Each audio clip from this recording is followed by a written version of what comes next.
And there's a lot of stuff. I don't know about a lot, but I want to go over some things that I think are important for everybody. And I also want to give you an update, perfect, as to things that are going on. Some of it maybe you've heard before, and that we've already, because Eric and I, but it's responsible for the development of the software. Good, Ed's joining. And I want to kind of go over, and I'll do at every meeting, of things that we are actually starting to work on. I wish they were coming by Labor Day. I could say that, but they ain't coming by Labor Day. But they are definitely coming this year. Now, could be it's September, October, some of them. It could be November and others, December, others. But these are things that are actually coming. Hopefully everybody can see the screen. And this is a test case type thing that I've run. Some of you have seen it before. One thing that's coming that I can tell you is truly coming is, you see we have COLA and Social Security COLA. We will be adding a third COLA for pensions. So I can tell you right now that is coming. You will see a third one for pensions. There is a workaround that I can show you if, for instance, you have a pension that's got a 0% COLA. There's a workaround when you have a case like that happen. Let me know. Maybe if we have time, I can show you how to do it here if somebody wants to see it. We will also be having, now I've in here, every one of you has seen me show you that you click that and you get the fact find. I've sent all of you a fillable version of the fact find. If for some reason you don't have it and you want it, let me know. I'm happy to send it to you. But we're going to be adding something, a free form for notes. So you can put some notes in. So if you talk to that client and you want to put notes in there for you to review, you can do so. Also, here for account type, you see other. And for everything, for the pre-tax, non-qualified, tax-free, there's that wonderful other. Well, that means you kind of have to, you know what, it's a good point, but I got to tell you, John, to send it to everybody, that's not a bad idea. Maybe I'll do that. But if you want it specifically, I'd be happy to do it. Matthew, and I do this because I'm ADHD. If I see a question, would like to answer it right away. I have a lot of people that have stagnant pension. Can you please send me the hard copy of the fact finder? Be happy to do it. But we're going to be adding a notes section. So when you click other, you can type in what it is. So you don't have to think, scratch and go, what was it? Was it an annuity? Whatever. We're going to be adding that, just so you know. Also, Roth conversions. You gotta love them. But right now, you can do a Roth conversion with, say, that 401k that's in this version, or you could take that 401k and put it into an FIA. Fortunately, you can't do both, or can you? What's coming is you'll be able to do a Roth conversion with that 500,000, and then have some, most, or all of it go into an FIA as a volatility buffer. Just so you know, that's coming. Now, I've also said to all of you, calculate because there's a method to the madness here, to remember that when you go into the plan results and you have current destination, you want to look at summary cash flow to see if there's any excess. Don't forget, inflows. That's all the money. That's the money that's coming in this case, that they're working. Outflow is, what is outflow? It's only two things: spending and taxes. That's it. That's all outflow is. So we've got some excess. Well, right now, what do? In the future, we are going to, and we're working on it. This is stuff we're working on. You will be able to buy, or not buy, but show life insurance or an annuity using that excess specifically. There is a workaround for that right now. I can show it to you. Maybe we can in a bit, but we could do that. To do that. All righty. New sources for the volatility buffer as well. And that means that for the volatility buffer using an FIA, instead of actually having to pick an actual account of some sort, you'll be able to use excess income. Now, let's go out to client list. Let me show you some things. What's also coming, and this is important to me because I know it's important to you. Wouldn't you like to be able to delete a client? Well, not literally. I don't want to get in trouble with police. But yes, you are going to be able to delete a client. You're also going to be able to copy a case so that you can be able to show multiple cases in different scenarios. Also, you're going to be able to, let's say, go into VA as an example.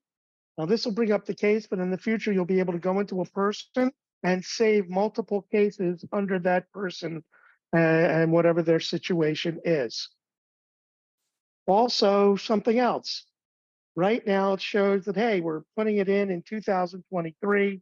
We're doing the Roth conversion starting now, even though it's over 7 years.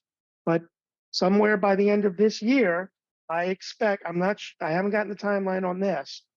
You'll be able to say, I'm going to do an FIA as a volatility buffer.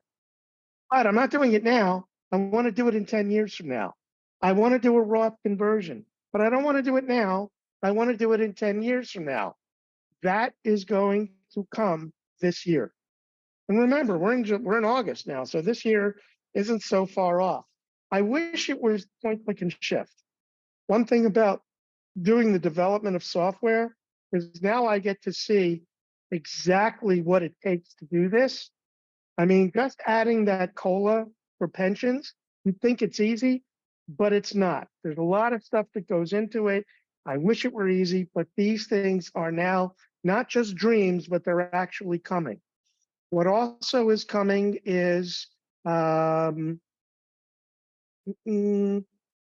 said that, oh, silly thing, but to see the decimal points for all this, we're going to get rid of those. And so it's just the number you put in. I already talked about the free form. We're going to put in a recalculate button so you can recalculate it without having, because right now, if I wanted to recalculate it, what do I have to do? I have to like change that to 7 or 8 rather, change it back to 7, save it, and then calculate again. We're going to be adding something so you can just recalculate, make your life a little easier. We're also up here, you have it's got brokerage. I'm sorry, hold on, wrong place. Up here, you have the owner as client or spouse. We are going to be adding joint and trust. All right, just so you know. And I already said you're going to be able to have the ability to run multiple cases per client. Someone said on the FIA, what rate of return is used? John, there's no rate of return used. I can tell you right now, we're going to be taking this out because it means nothing. You can choose you can choose a participation rate and a cap rate or a cap rate. So that's what determines it. There's no average here. And just to remind everybody, what happens is the algorithm runs 1,000 simulations each year. And if in that year it's say 10% and you chose a par rate of 80%, the FIA would do 8. The nice thing is they'll go down. And that means if you're doing it over 35 years, you've got 35,000, 35,000 illustrations. Rising taxes illustrated. Let me, first of all, for taxes, just so you know, for federal returns, it uses 2023 tax rates, brackets, standard deduction, which, by the way, very important. You choose married or single, get that right, because depending on which one you choose will determine the standard deduction and what the tax rates will be.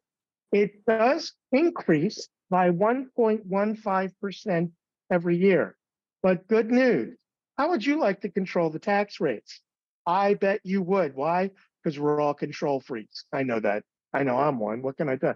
Ask my wife. Anyway, what's going to come is that you could put in, all right, yeah, 2023 for this year, next year, 2024. 2025, but we are going to be working on where you could say, hey, in 2026, revert back to 2017 in case Congress doesn't do anything. Oh, and in 2030, use these rates. In 2040, use these rates. We are now working on it. I don't want to promise it. Oh, pardon me. I don't want to promise it by the end of the year, but we are pushing so that at the end of the year, we will have it and you'll be able to do that. All right. Can you show how to add an IUL as future income? Okay, sure. Absolutely. So you go to future adjustments and you click add insurance. Now, when you hit add insurance, it's not product specific. Doesn't matter if you're using an IUL, UL, VUL, or whole life. So what you do is obviously who's the owner of it.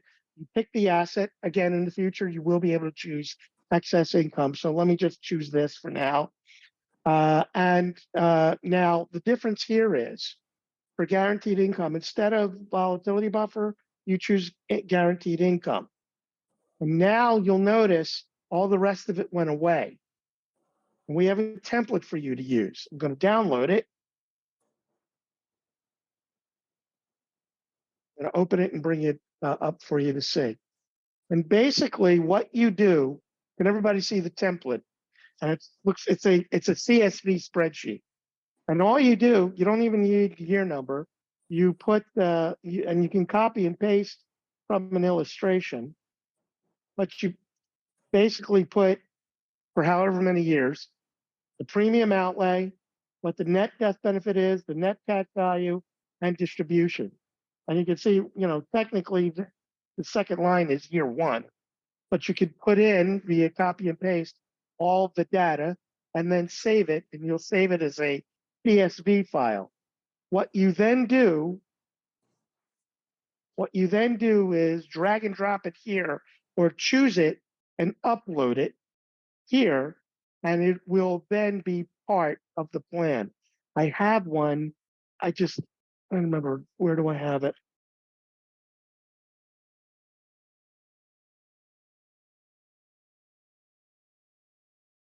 That's a great question. I apologize for not being better prepared for that.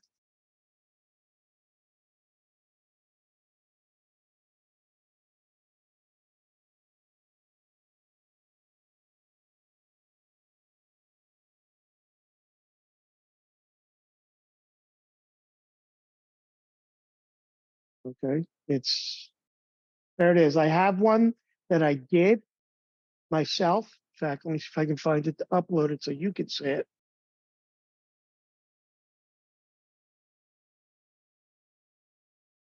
This is on a different case of which we did a $10,000 premium for something along the lines of 13 years. Here's the distribution that went into it, cash value, death benefits, etc. I think I'm missing some, but that just is an example. And then, as I said, you simply drag and drop it or click choose file and it'll upload. Takes a moment. But that's how you would do it. And if Matthew, that was your question. But Terry, by the way, nice to see you. Matthew, if you have a case, and hopefully all of you know by now, and if not, you should all have, where's the freaking chat box when I need it? And let's say they weren't transferring money, they're just putting in new monies. Is that where you you could do that, yes. I just put in the chat box, oh shoot, that's true. Richard, I just sent you my number.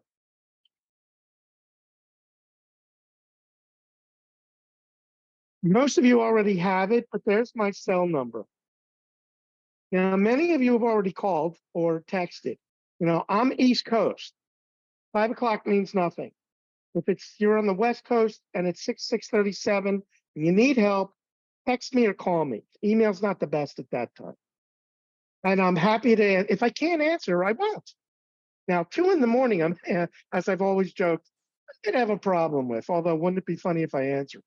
But look, it's 6 o'clock your time, whatever it is, text. But if you do me a favor, tell me what the problem is, because maybe I can just answer right back and answer your question, or I can go in and look at it. Also, let me put in there. Sorry, I'm saying a lot. Obviously, Toastmasters helped a lot. There's my email address. This happens to me every day, 5 to 10 times a day, but I'm putting it out there for you. By all means, if you have a case or something, Scott, I just ran a case. Will you take a look at it and tell me this, that, or the other thing? I'll be happy to. I'll come back, thumbs up, looks good. Or I'll tweak it for you, show you, hey, I did this, made it a little better. By all means, do that. Now, try not to do that 10 minutes before the appointment. Give me a little time. But I'm more than happy to do that for you. Where the current and future scores equal, what am I doing wrong? Ed, you're not doing anything wrong. When you have the current and future score equal, it doesn't mean you're doing anything wrong. It's case by case. I would need to take a look at it. And that's a great, Ed, thank you. Perfect. Talk about your timing. Perfect timing where you email me and say, Scott, I just did this case. The current and future is equal. Am I doing something wrong? The answer is you're not doing anything wrong. Let me take a look at it and see what I can do to make it better or help you out. Let's see. AI assistant, can you show I did that? One of the FIA. A lot of people. Okay. So we're good to go. I think I'm up to date there. So that's that. I'm going to get rid of that. And by the way, there's the track cam where you get rid of something. I think that's it as far as stories. By the way, one thing we're also working on, I know it's not important to you, is on the plan output.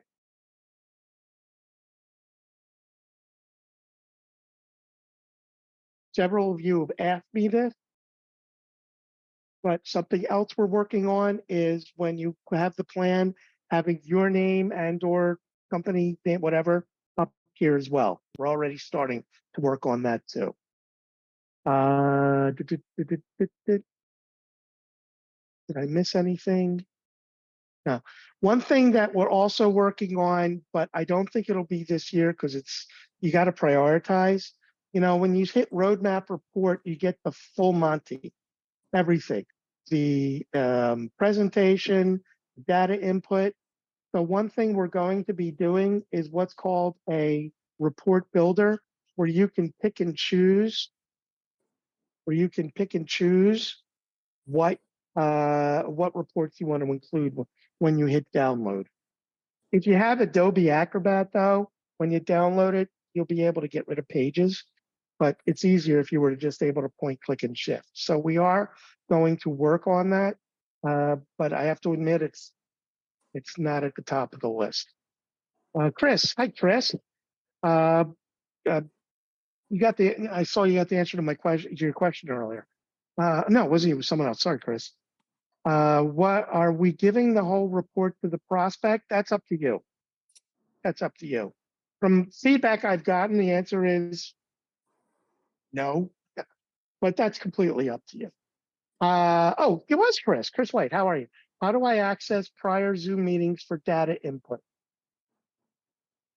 Not sure if I Zoom meetings with clients. You can, if you record them, you would save them and go on Zoom and access them. If you didn't record them, they're gone. You can't access them. Like for instance, I'm recording this, so I'll have a copy of it, right? All right. Okay. In this case, what did I do? Let me just do something here.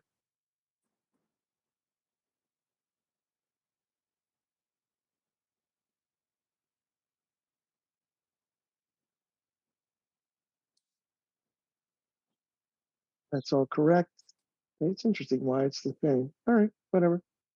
Let me look at plan results. And for some reason, in this case, we have a 93% current. I don't know, it doesn't seem right, but versus a 9 to 99% future. I did an FIA, an insurance, a Roth conversion.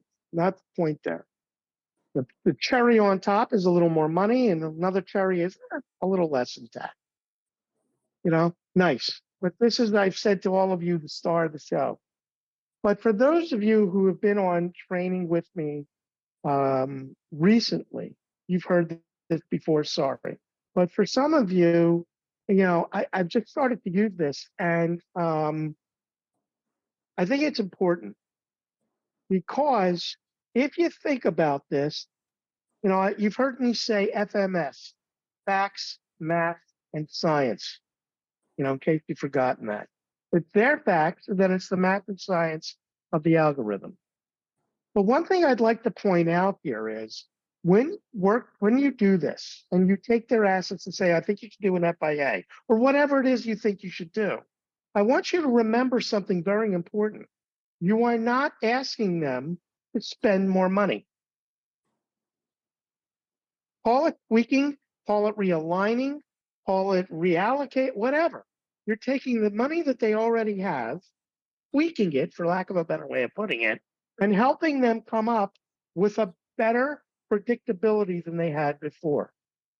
You are not asking them to spend more money.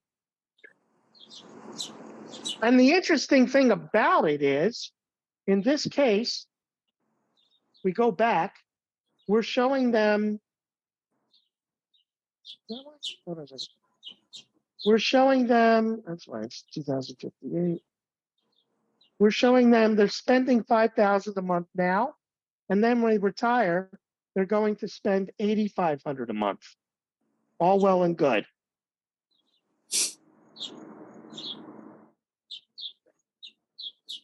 But let me get to it. Let me change it. I changed it back to age 100. So again, here we are, age 100, reallocate, realign, whatever. They have a 72% chance if they keep doing what they're doing versus a 97, bless you, whatever that was. Dennis, man, it's time to get some medication there. I don't think it was Dennis, just joking.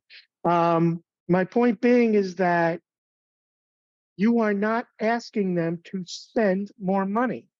But the irony here is they're not spending more money, so in retirement, they can spend more money. There are so many cases of this in which you show people how to spend more money when they retire, either monthly or annually. And yet the funny thing is, and Dean said, showing them how to be more efficient with their money. Absolutely. Absolutely. You're showing them how to be more efficient with their money, but when they're doing that, writing the check to whatever, they're not spending more to be able to do it. So they're still able to live their lifestyle that they're living and spend more money in retirement. It's the coolest thing, basically, and you can steal this if you want. You are actually saying to people, I'd like to be able to show you how you don't have to spend more money, so in retirement you can spend more money.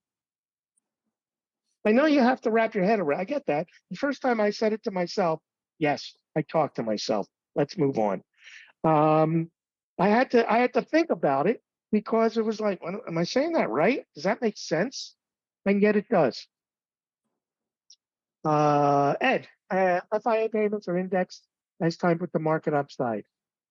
Indexed, and well, it depends. If you're doing it as a guaranteed income, there is not a way to do it in the. So in other words, if you're doing guaranteed income here, as I am, unfortunately, there's no way to do increases.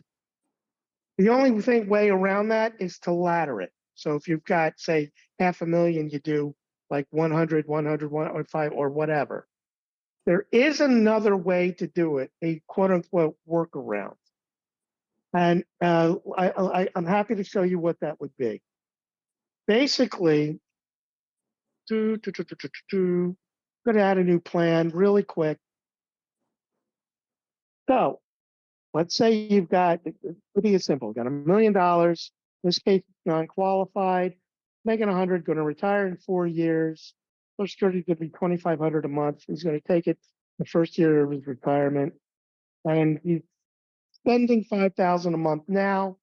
When he retires, he'd love to be able to spend $7,000 a month. And as you saw, he's got a 64% chance of making it to age 95. Right? So what do we do here? We leave it as it is. But now let's say you want to now, what you can do is you go to plan results, hit roadmap report and download it, and just keep the page current destination. Then go back, you've saved it, and as this will all be easier when you're able to copy it and have multiple per client. We know that, and we're working on it. But now what you could do is say, I'm going to take $500,000 and I'm going to buy a guaranteed income annuity. Well, that means you've only got $500,000 left, but now you're going to have an income. Call it other. And I don't know, let's say it throws off an income of 30,000. I'm just picking a number, 30,000 a year, but you're not starting it until 2030. You know, let's say 2028 when he retires. So I'm going to save it. I'm going to calculate it. We'll see if it makes a difference. And lo and behold, it didn't. It actually hurt. It shows that, hey, doing it the way he was doing it, he had a 64. In this case, doesn't do that in every case, by the way. You know, he's got, and or maybe my number is off. In fact,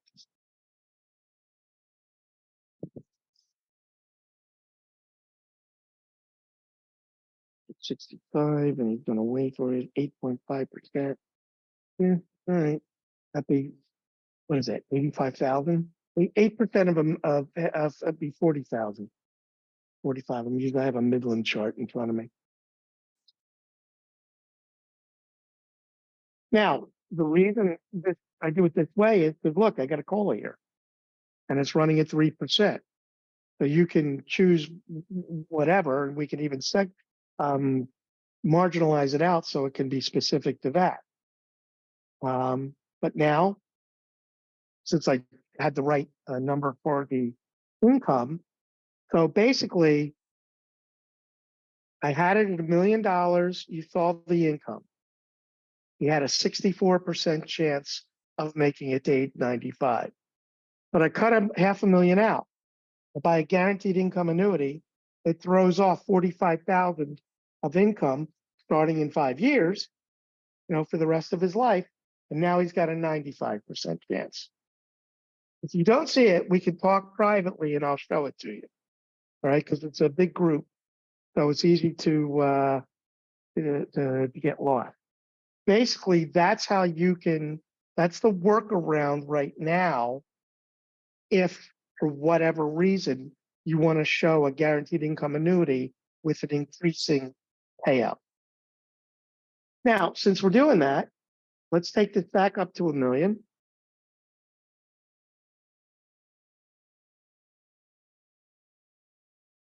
I'm not doing any future adjustments. I'm going to get rid of this. But now let's say we have put $100,000 in there on the payroll, or on the what do you change to $1 million? You need to change it to $100,000. Oh, funny. I usually add a zero, not keep a zero out. No, he's not getting 9% a year less. If it were, it'd be the call would be 3% increase. But that's what I'm saying. We could, if you have a specific case, everybody, you call me and we'll work it together, and I'll show you how we could put it in and use the increase that you want to use. Now, here's the problem. It can't be an increase like it's 4% one year, 5%, then 6%. It's going to have to be static, but at least I could show you an increase. We are, however, that's something that will be coming down the road where you can be able to illustrate that. Now let's talk about social. Let's say they got a pension, and let's say that pension is $30,000 a year. We're going to take it starting at when they retire, obviously. But you know, look, the COLA is at 3%, and the COLA will apply to all income with the exception of Social Security because that has its own. Now we will have a pension COLA coming specific to pensions. All righty. Les, I was just showing it as a quick example. I wasn't trying to be exact on that. It's case by case. All right. So, anyway, but let's say you have a pension and the pension has a zero COLA. It's static. It's going to be 30,000 forever. What do? Well, here's what you do. Be a little convoluted, and remember, it's being recorded, so you can always go back and watch it. How do I do it so I have the pension go a 0% COLA for now? You change pension to Social Security. Of course, you also make sure it's 100% tax rate. You take what is Social Security and you change it to payroll. You also change that 85%.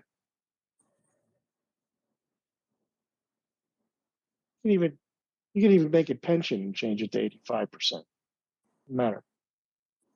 All righty, and pick one of the other three, change it to 85%. Then you come down here to COLAs and Social Security COLA, you make 0. So that 30,000 will now stay static. Yes, I know it can seem a little convoluted. I do apologize. When we have that third COLA for pensions, easy, done, no problem. But for now, there's a workaround. Don't try this at home. If it comes up and you don't remember, just reach out to me right away. I'm happy to help and do it with you and show you and even do it for you if you need to occasionally. Just again, don't do it 10 minutes before the appointment. I hate for something like that to happen. Right? Any other? Dixon. Hey, Dixon. Is there any background info on the Monte Carlo? Could Cornfield Dixon? I missed it, Dixon. Sorry if you're pulling it back. Well, there it is. Is there any background info on the Monte Carlo data used to forecast probably how many are used to make the projection? Is this Monte Carlo program? Okay, good question. So basically, I did not sleep at a Holiday Inn Select. I can go, shall we say, to the shallow end. Any more than this, and I got to get the engineer to talk about it. But here's the thing. For stocks, we are using the Dow Jones, the S&P 500 going back to 99. We did that because we wanted to make sure we included the dot-com bubble. And as I've said this to so many of you, we did not go back farther because the average going back is 7.87. But if I went back farther, the average was actually higher. Now, the algorithm, Monte Carlo, doesn't use the average, doesn't care what the average is.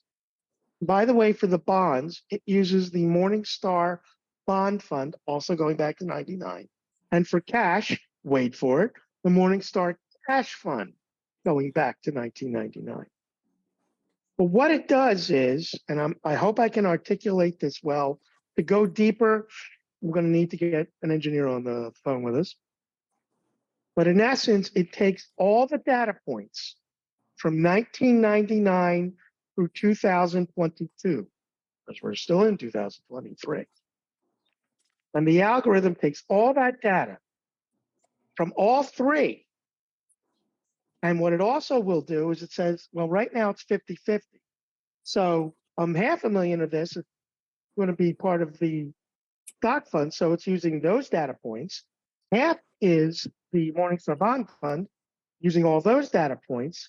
And it is running 1,000 simulations based on all those data points and coming up with a portfolio return every single year.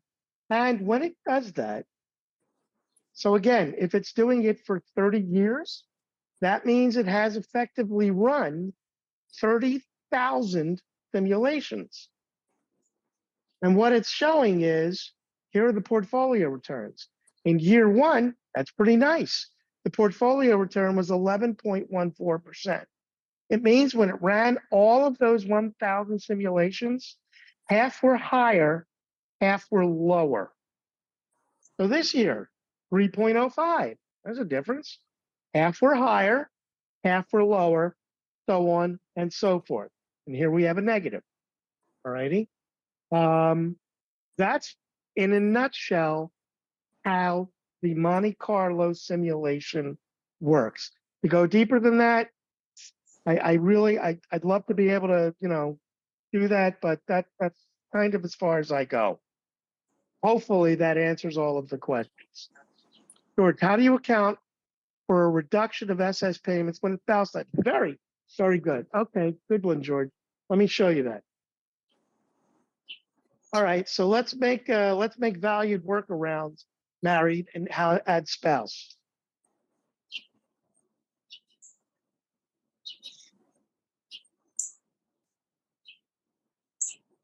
Got a bird. I like it. All right. So let's change. Well, first of all, let's give the spouse a annual amount that they make, and we choose spouse again. Why you want to put it there?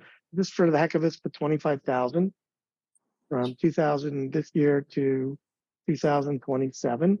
But now let's put Social Security for that spouse. And we're going to change things. This was the actually this was the pension. But we'll make it right. We're going to make it monthly.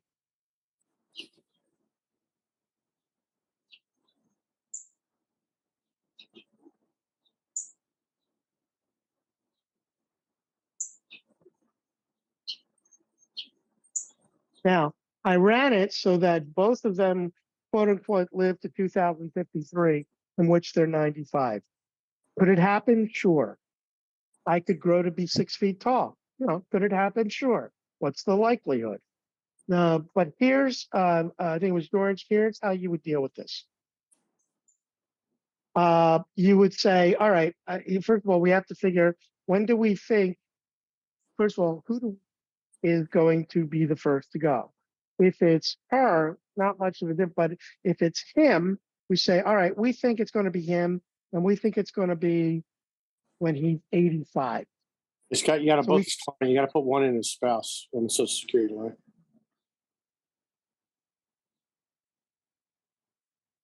Hold on. What did I not do? You got two clients in Social Security. You got to put one client, one spouse. Oh, right? you're right. Thank you. Sorry about that. Thought I did. Yeah. Appreciate that. Good catch. I love it. All right. So now instead of living to age 95, I've got both age 85.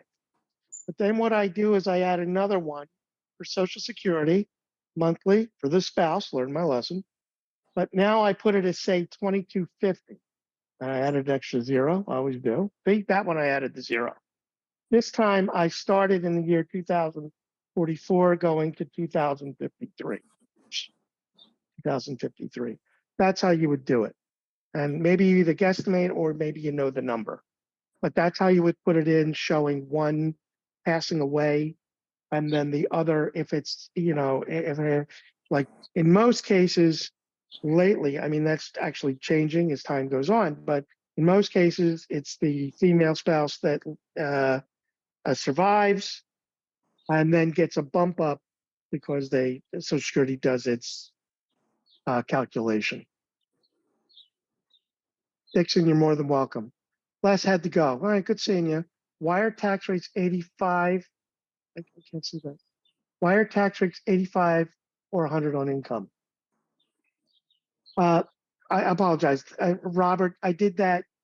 Well, first of all, 85% is not the. Remember what tax rate is.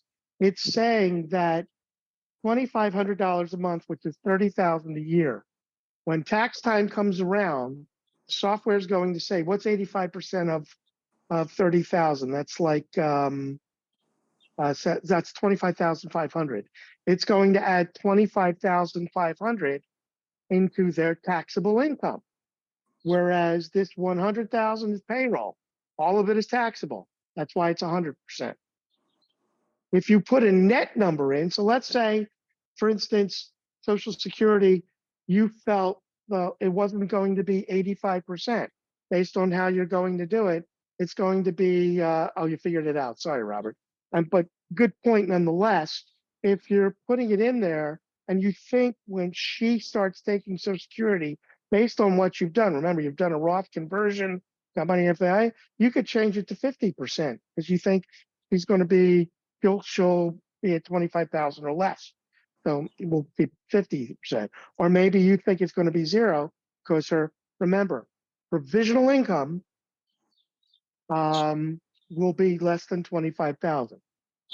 So remember, you also want to keep that in mind when you're putting these together. It defaults to 85%, but maybe you should take a look and say, hey, that might actually be 50 or even zero. I know some of you have done it, and kudos, but you might want to just always keep that in mind. Hey, Scott, Any other question? yeah, can you go to the top of Carlos, this? got to prep for a meeting. Good job. Who's this? Dennis, Hey, Dennis. can you go to the top here? Just had a quick question. Where it says, go down a little bit. No, wrong page, I guess. Go to the, Oh, I know what you're looking for. yeah.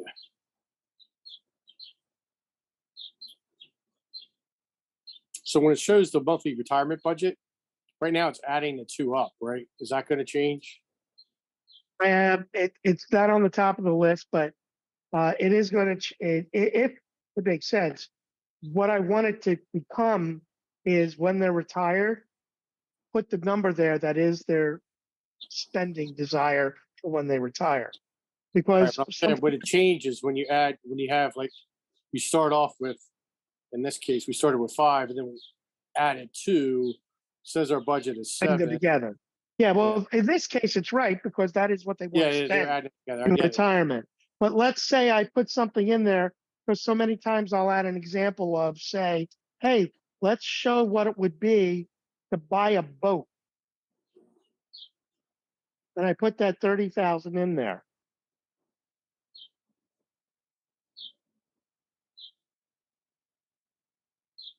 Sorry, nothing's perfect, but it's showing 9,500. That's not really the case. It's Right. just taking everything, adding it together, and coming up Yeah. with a monthly number. Yeah, I didn't know if that was going to be fixed. Yeah, that's one thing. When It we is look something at we the, realize. yeah, No, go ahead, David. I was going to say, when we look at the comparison of the future and the current, now this one you haven't put anything in there future wise, but when we compare it, and is the death benefit, if we add life insurance, going to be added to the asset value in the Not there future now, column? but it's not there now. But we are talking about how we can add it in. Okay. All right. That's well, It can be, but the problem is when do you add a death benefit in? And if it's a single person, the death benefit doesn't matter. yeah, right. I get it. Yeah. You know.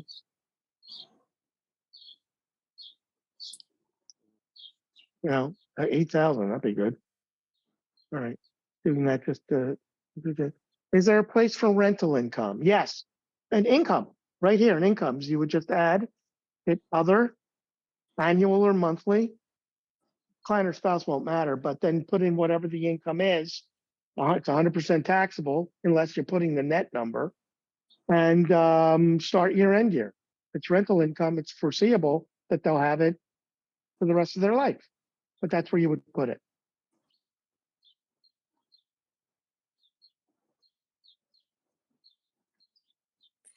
Everyone, it was great to see everyone. Thank you again for all the questions. I love it, especially since I was able to answer them.